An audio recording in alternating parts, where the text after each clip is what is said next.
আসসালামু আলাইকুম। অষ্টম শ্রেণীর জুনিয়র বৃত্তি পরীক্ষার্থী 2025 তোমাদের আগামী রবিবারে তোমাদের বাংলা প্রথম পত্র পরীক্ষা, সেটা দিয়ে তোমাদের বৃত্তি পরীক্ষাটি শুরু হবে।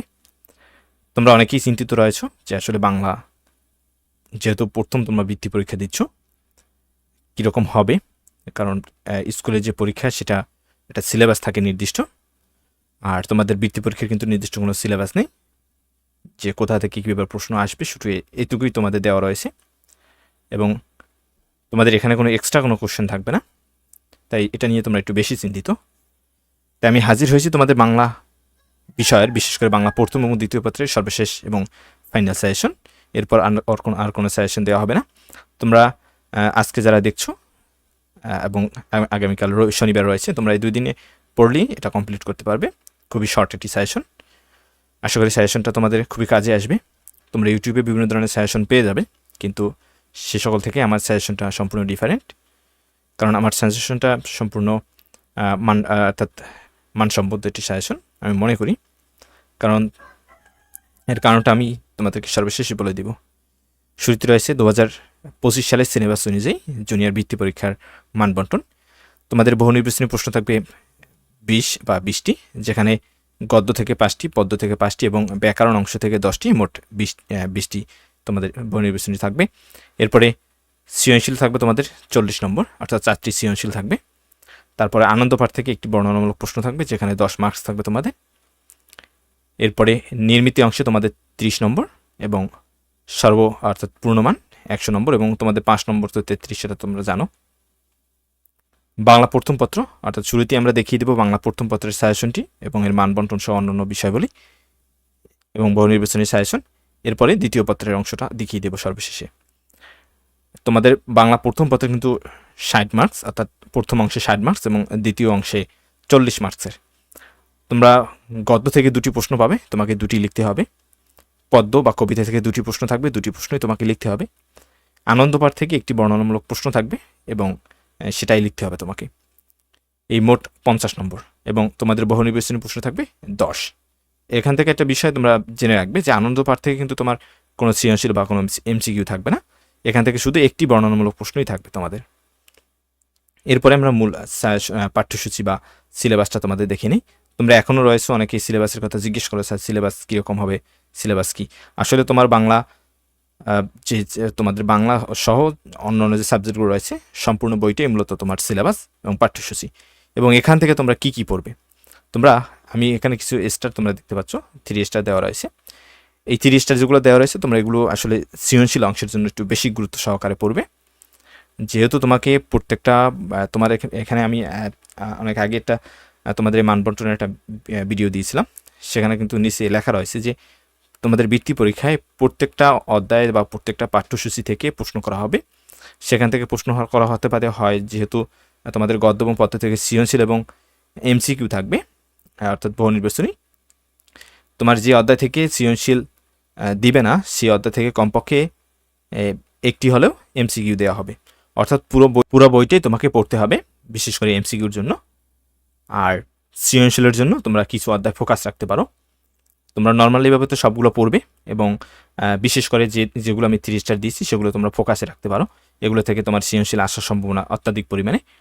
এখানে তোমাদের পাঠ্যসূচিতে মোট পাঠ্য বিষয় রয়েছে 11টি। এখান থেকে যেগুলো 3 স্টার দেওয়া রয়েছে, যেমন নাম্বার 1-এ রয়েছে অতিথির স্মৃতি, 3 নম্বরে যে পরে পাওয়া, 4 নম্বরে তলচিত্রের ভূত, এরপরে 7 নম্বরে সুখী মানুষ, 9 নম্বরে যে টপিক্সটা রয়েছে মংডুর পথে, এরপরে 12 নম্বরে গণ অভ্যুত্থানের কথা। এই বিষয়গুলো তোমরা একটু গুরুত্ব সহকারে পড়বে। তোমাকে সব তো পড়তেই হবে, বিশেষ করে এমসিকিউর জন্য তোমাকে সব পড়তে হবে, কিন্তু এরপরে সৃজনশীলের জন্য তোমরা এই অধ্যায়গুলো একটু বেশি ফোকাসে রাখবে। এরপরে পদ্য থেকে মানব ধর্ম, এরপরে বঙ্গভূমির প্রতি 2 বিঘা জমি, তারপরে তোমরা পড়তে পারো আবার আসিব ফিরে, এরপরে 21-এর গান, এগুলো খুবই গুরুত্বপূর্ণ। এরপরে আনন্দ পাঠ থেকে যেহেতু তোমার একটি বর্ণনামূলক প্রশ্ন থাকবে, তোমরা এখান থেকে কাকতারুও পড়তে পারো, তারপরে ফিলিস্তিনের চিঠি পড়তে পারো, তারপরে নাটকটা যে রয়েছে সেটা পড়তে পারো, এবং ভ্রমণ কাহিনীটা তোমরা পড়বে। এর বাকি যেগুলো রয়েছে সেগুলো নর্মালিভাবে পড়ে যাবে, যদি এখান থেকে তোমার প্রশ্ন আসে জন্য তুমি লিখতে পারো। কিন্তু আমার এখানে যেগুলো 3 স্টার দেওয়া রয়েছে সেগুলো তোমরা একটু গুরুত্ব সহকারে দেখবে, আশা করি তোমরা কমন পেয়ে যাবে। এরপর এখানে একটা বিষয় রয়েছে, তোমরা দেখতে পাচ্ছ সাজেশনের টপিকসগুলো মূল বইটি থেকে ভালো করে পড়বে। তোমার মূল বইয়ের পড়ার কোনো বিকল্প নেই। তোমরা অনেকে এখনও রয়েছে যারা সাজেশন আমি যে সাজেশন দিয়েছি সাজেশন পড়ার নিয়ম জানো না, তো এটা হয়তো তোমাদের কেউ বলেওনি। সাজেশন পড়ার নিয়ম হলো তোমাকে অবশ্যই সাজেশনের যে টপিকসগুলো সেগুলো আগে মেন বুক থেকে ভালো করে পড়ে নিতে হবে। এরপর সাজেশন, অর্থাৎ মেন বুক পড়তে হবে সবার শুরুতে বা সবার আগে, মেন বুকের পর তারপরে সাজেশন। মেন বুক সবার আগে রাখতে হবে। এরপরে তোমাদের তোমরা যে বই বৃত্তি সহায়িকা যে টেস্ট পেপার বা বই কিনেছো বা গাইড কিনেছো সেগুলোতে তোমরা 16, 17, 18 এই সকল যদি বোর্ড থাকে, অর্থাৎ যেটাই থাকুক না কেন, তোমরা তোমার ওই যে বৃত্তি সহায়িকা বা তোমাদের গাইডে যদি বিগত সালের বোর্ড কোশ্চেনগুলো থাকে সেগুলো তোমরা দেখতে পারো। কারণ এই থেকে তোমাদের সৃজনশীল সম্পর্কে স্পষ্ট একটি ধারণা চলে আসবে আসলে বোর্ড পরীক্ষায় বা বৃত্তি পরীক্ষায় কোন ধরনের প্রশ্ন আসে বা এর আসার ধরনটা কীরকম। তাই তোমরা বিগত সালের প্রশ্নগুলো দেখবে, এগুলো দেখার কোনো বিকল্প নেই, এগুলো তোমাকে অবশ্যই দেখতে হবে। অনেকেই এ কথা বলে না, কিন্তু আমি তোমাদেরকে বলছি যে বিগত সালের প্রশ্নগুলো দেখো, তোমরা এইটা থেকে যে এক্সপিরিয়েন্সটা পাবে সেটা আর কোথাও থেকে কিন্তু পাবে না। এরপরে বহু নির্বাচনী প্রশ্নের জন্য তোমরা মূল বইটি ভালো করে পড়বে। আমি বারে বারে বলছি যে আসলে মূল বই পড়ার কোনো বিকল্প নাই। যেমনটাই বলুক না কেন, তোমার সাজেশন দিয়ে আমরাও কিন্তু সাজেশন দিয়েছি। আমি কিন্তু তোমাদের এমসিকিউর একটা সাজেশন দিয়েছি, সেখানে 200 থেকে 300 মতো এমসিকিউ রয়েছে, তোমরা সেগুলো দেখবে। কিন্তু সেটার আগে আমি ওই ভিডিওতে বলে আসছিলাম যে আসলে তোমার মূল বইয়ের কোনো বিকল্প নাই, তোমাকে মূল বইটা পড়ে এরপর সাজেশনগুলো দেখতে হবে। আশা করি তোমরা বুঝতে পেরেছো। তাহলে মূল বইটি ভালো করে পড়বে, দাগিয়ে দাগিয়ে পড়বে, ইম্পর্টেন্ট বিষয়গুলো বারে বারে পড়বে। এরপরে বিগত সালের এমসিকিউ বিশেষ করে 16 থেকে 19 পর্যন্ত তোমার যতগুলো থাকে, তোমার 16 থেকে 19-এর ভিতরে যদি সবগুলো পারো সবগুলো পড়বে, আর যতগুলো তোমার সংগ্রহে আছে সবগুলো পড়বে। এর বাইরেও যদি তোমার টপ 10 স্কুলের প্রশ্নগুলো তোমরা পড়তে পারো। এরপরে অবশ্যই যে বিষয়টা করবে সেটা হলো পাঠ পরিস্থিতি এবং শব্দ অর্থগুলো পড়বে, গদ্য এবং পদ্যের। এগুলো তোমাকে পাঠ সম্পর্কে একটা আইডিয়া দেবে যে এই পাঠটা কোন বিষয়ের উপর আসলে লেখা হয়েছে। তোমার সৃজনশীল লেখার ক্ষেত্রে কিন্তু তোমার এই পাঠ পরিস্থিতিটা খুবই ইম্পর্টেন্ট। আশা করি তোমরা সেটা পড়বে। তোমার বিশেষ করে কবিতাগুলো তো আরও ইম্পর্টেন্ট, যে এই কবিতাটা কী সম্পর্কে লেখা হয়েছে বা এই কবিতা দিয়ে কী বোঝানো হয়েছে সেটা বোঝানোর জন্য তোমার কবিতার যে পাঠ পরিস্থিতিটা রয়েছে সেটা পড়তে হবে। এরপর শব্দার্থ পড়তে পারো তোমার টিকের জন্য বা এমসিকিউর জন্য, তোমরা এগুলো পড়তে পারো। এই ছিল আসলে তোমাদের বাংলা প্রথম পত্রের যে সাজেশন, সেই সাজেশনটি। আশা করি তোমরা এই সাজেশনটি ফলো করলে তোমরা বেশ উপকৃত হবে, এবং এটা শেষ মুহূর্তের সাজেশন। তোমরা এখন থেকে পড়া শুরু করো, ইনশাল্লাহ তোমরা পরীক্ষায় ভালো করতে পারবে। এরপরে তোমাদের বাংলা দ্বিতীয় পত্র, যেখানে তোমাদের মার্কস থাকবে 40 মার্কস, এবং এখানে একটা বিষয় রয়েছে বাংলা ব্যাকরণ থেকে 10টি বহু নির্বাচনী প্রশ্ন থাকবে। 10টি প্রশ্নের উত্তর দিতে হবে, বিকল্প কোনো প্রশ্ন থাকবে না। প্রতিটি প্রশ্নের মানে এখানে আমি দিয়ে দিয়েছি। তোমাদের বহু নির্বাচনী প্রশ্ন থাকবে 10টি, এতে 10 মার্কস। নির্মিত অংশে 30 মার্কস, যেখানে নাম্বার 1-এ থাকবে তোমাদের পত্র এবং অথবা দরখাস্ত, যে কোনো একটি বিষয় থাকবে তোমাদের, আর কোনো অথবাই থাকবে না। শুধু এই যে প্রবন্ধ রচনায় শুধু তোমরা 2টি পাবে।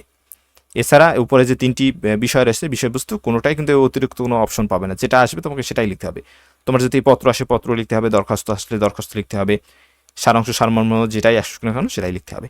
তাহলে তোমাদের নাম্বার 1-এ পত্র, এতে 5, নাম্বার 2-এ সারাংশ অথবা সারমর্ম, এতে তোমাদের 5 মার্কস। এরপরে নাম্বার 3 ভাব সম্প্রসারণ, এতে তোমাদের 5 মার্কস। এরপরে নাম্বার 4-এর থাকবে তোমাদের প্রবন্ধ রচনা, 2টি অপশন থাকবে তোমাদের, একটি লিখতে হবে, এখানে তোমাদের 15 মার্কস। আশা করি বুঝতে পেরেছো, এই তোমাদের 30 মার্কস। এরপরে বহু নির্বাচনী প্রশ্নের জন্য তোমরা যে বিষয়টা করবে সেটা হলো বাংলা ব্যাকরণ যে বই রয়েছে তোমাদের বোর্ড বই, সেটা পড়বে। আশা করি তোমরা বেশ ভালোভাবেই পড়তে হবে, কারণ বাংলা ব্যাকরণের যে নৈবিত্তিক প্রশ্ন সেটা কিন্তু একটু অন্যান্য টিকেটস একটু হার্ড হয়। আশা করি তোমরা এর বিষয়টা দেখবে। এরপরে বিগত সালের যে এমসিকিউ, বিশেষ করে 2016 থেকে 2019 সালের যে বোর্ড প্রশ্নগুলো, এখন তোমরা বলতে পারো বোর্ড প্রশ্ন কোথায় পেলেন স্যার? বোর্ড প্রশ্ন বলতে তোমাদের কিন্তু আগে যারা পিছনে বিশেষ করে 2019 সাল পর্যন্ত কিন্তু তোমাদের এই জেএসসি পরীক্ষা হতো। জেএসসি পরীক্ষার কথা আমি বলছি, যেমন 2019, 18, 17 এবং 16 সাল এই সকল পরীক্ষায় কিন্তু যে বোর্ড প্রশ্নগুলো বা সেই প্রশ্নগুলো তোমরা দেখতে পারো জেএসসি পরীক্ষায় বা যেগুলো এসেছিল। এরপরে সাপ্লিমেন্ট টেস্ট পেপার বা তোমাদের বিশেষ করে তোমাদের বৃত্তি সহায়িকা বই থেকে এমসিকিউগুলো তোমরা দেখতে পারো। আশা করি তোমরা অনেক কিছু জানতে পারবে এবং শিখতে পারবে, এবং যেটা তোমার পরীক্ষায় খুবই কাজে আসবে। এবং আমার চ্যানেল কিন্তু তোমাদের এমসিকিউর উপর একটি ভিডিও দেওয়া রয়েছে, তোমরা সেটাও দেখতে পারো। কিন্তু তার আগে কিন্তু অবশ্যই তোমাকে বাংলা ব্যাকরণ বইটা পড়তে হবে। তোমাদের হাতে কিন্তু সময় একেবারেই কম, এখন থেকেই শুরু করতে হবে। এরপরে তোমাদের ব্যক্তিগত পত্র দিয়ে শুরু হবে। নাম্বার 1 তোমাদের ব্যক্তিগত পত্র, যেখানে এখানে 6টি আমি দিয়েছি। ব্যক্তিগত পত্র মাত্র আমি 6টি দিয়েছি, তোমরা ইউটিউবে বিভিন্ন জায়গায় এসে বেশিও পেয়ে যাবে, কিন্তু আমি মনে করি এই 6টি পড়লেই ইনশাল্লাহ তোমরা কমন পেয়ে যাবে সকল বোর্ডে। নাম্বার 1 দেখতে পাচ্ছ তোমরা, পরীক্ষায় অসুদ উপায় অর্থাৎ যেটা নকল বলো অবলম্বন ব্যক্তি তথা জাতির জন্য একটি হুমকি স্বরূপ, এই মর্মে তোমার ছোট ভাইয়ের কাছে একটি পত্র লেখো। নাম্বার 2, তোমার কোনো বন্ধুর মা অথবা বাবা মারা গেছে, তাকে সান্ত্বনা দিয়ে একখানা চিঠি লেখো। নাম্বার 3, বৃক্ষরোপণের প্রয়োজনীয়তা উল্লেখ করে একটি পত্র লেখো। 4 নম্বরে, তোমার জীবনের লক্ষ্যের কথা জানিয়ে বন্ধুকে একটি পত্র লেখো। নাম্বার 5, ঐতিহাসিক স্থানের বর্ণনা দিয়ে বন্ধুকে একটি চিঠি লেখো। নাম্বার 6, কম্পিউটার শিক্ষার গুরুত্ব বর্ণনা করে বন্ধুর কাছে একটি চিঠি লেখো। এরপরে আমন্ত্রণপত্র অথবা নিমন্ত্রণপত্র, তোমার বিদ্যালয়ে নজরুল জন্ম জয়ন্তী উদযাপন উপলক্ষে একটি আমন্ত্রণপত্র রচনা করো। আমি এখানে একটি দিয়েছি, এর কারণ হলো এগুলো পরীক্ষায় সবসময় আসে না, কিন্তু যদি এসে যায় সেক্ষেত্রে তোমরা কি করবে, এই জন্য আমি একটা দিয়েছি, তোমরা এই একটা পড়ে যাবে ইনশাল্লাহ। যদি তোমার আসে তাহলে তোমরা অনায়াসে লিখতে পারবে। এরপরে আবেদনপত্র, এখানে আবেদনপত্র দিয়েছি আমি 6টি। নাম্বার 1 রয়েছে প্রশংসাপত্র চেয়ে প্রধান শিক্ষকের নিকট একখানা আবেদনপত্র লেখো। নাম্বার 2, ছাড়পত্র চেয়ে প্রধান শিক্ষকের নিকট একখানা আবেদনপত্র লেখো, ছাড়পত্র যেটাকে তোমরা টিসি বলো। এরপরে নাম্বার 3, শিক্ষা সফরে যাওয়ার জন্য আবেদন। নাম্বার 4, ছাত্র কল্যাণ তহবিল অথবা দরিদ্র তহবিল থেকে সাহায্যের জন্য আবেদন। নাম্বার 5, বিদ্যালয় ক্যান্টিন স্থাপনের জন্য প্রধান শিক্ষকের নিকট আবেদনপত্র। নাম্বার 6, বিজ্ঞান ক্লাব গঠনের অনুমতি চেয়ে প্রধান শিক্ষক অথবা শিক্ষিকা বরাবর একখানা আবেদনপত্র রচনা করো।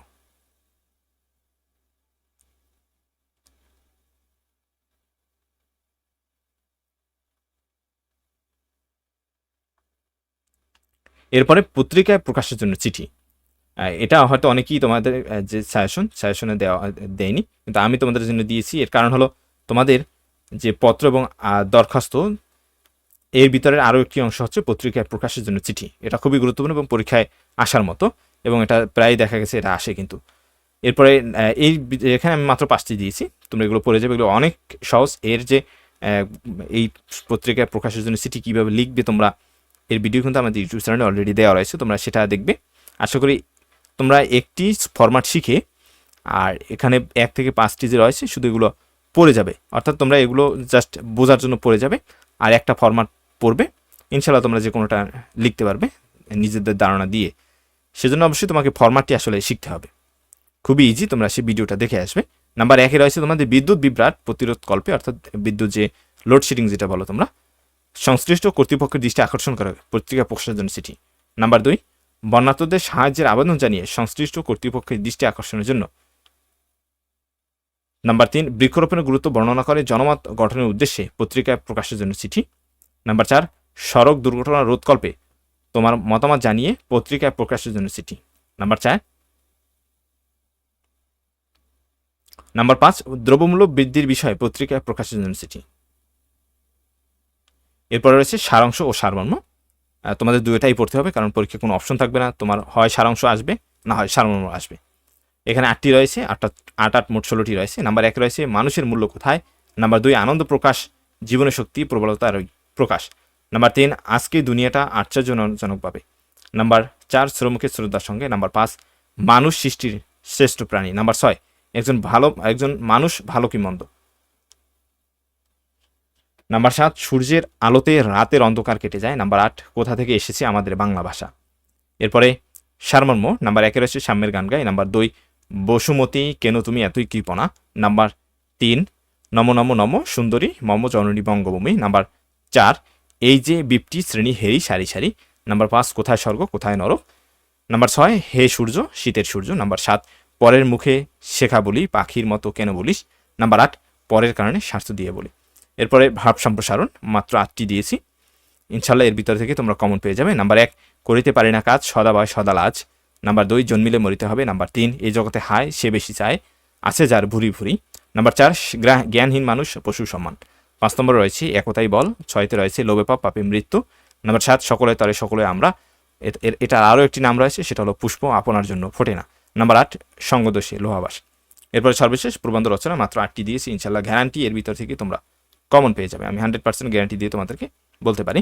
নাম্বার 1 বাংলাদেশের ষড়ঋতু, নাম্বার 2 স্বদেশপ্রেম, নাম্বার 3 অধ্যাবসায়, নাম্বার 4 শ্রমের মর্যাদা, নাম্বার 6 নাম্বার 5 জুলাই বিপ্লব 2025, যেটাকে তোমরা গণ উত্থান বলতে পারো, ছাত্র আন্দোলন বলতে পারো। এটার বিভিন্ন নাম রয়েছে, আমি এখানে একটা দিয়েছি, বাকিগুলো তোমরা আসলে নিজেদের মতো বুঝে নেবে। নাম্বার 6 বাংলা নববর্ষ অথবা বাংলাদেশের উৎসব, যেটাই আসুক, যদি বাংলাদেশের উৎসব আসে তোমার নববর্ষ লিখবে, বাংলা নববর্ষ এটা বাংলাদেশের একটি উৎসব।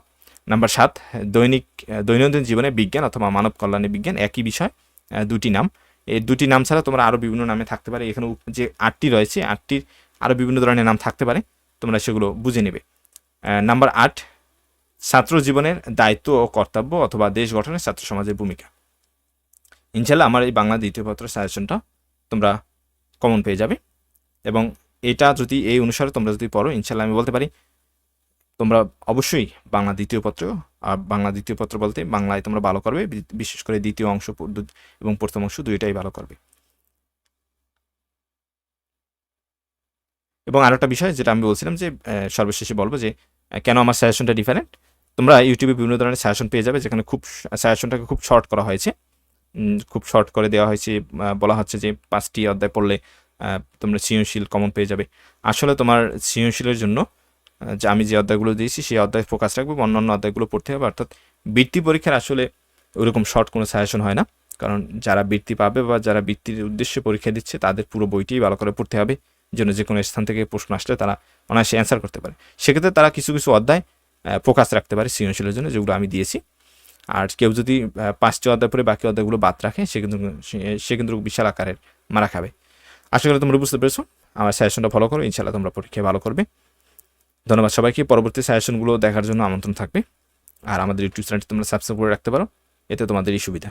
ধন্যবাদ সবাইকে ভিডিওটি দেখার জন্য এবং সাথে থাকার জন্য।